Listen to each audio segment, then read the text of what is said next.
Bahan kayu memang sering digunakan untuk berbagai macam kebutuhan, baik untuk rumah tangga maupun perlengkapan peralatan kantor. Namun pasokan bahan kayu saat ini dirasa sulit dan mahal harganya, sehingga membuat banyak orang untuk mencari alternatif sebagai pengganti kebutuhan kayu untuk keperluan rumah tangga maupun kantor. Salah satunya dengan menggunakan bahan aluminium dalam pembuatan lemari pakaian. Salah satu pelaku usaha di bidang ini, Yuriana, mengakui ia lebih memilih menggunakan media ini. Selain lebih mudah dibentuk dan ringan, bahan ini dipilih karena terbebas dari karat.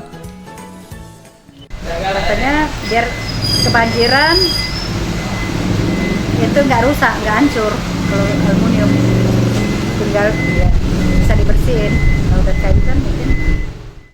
Untuk membuat satu lemari dari bahan aluminium dibutuhkan waktu 3 hari hingga 1 minggu, tergantung kerumitan. Sementara untuk harga yang ditawarkan mulai dari Rp1.000.000 hingga Rp3.000.000 tergantung dengan ukuran. Anugerah Sandi Pratama, Sriwijaya TV.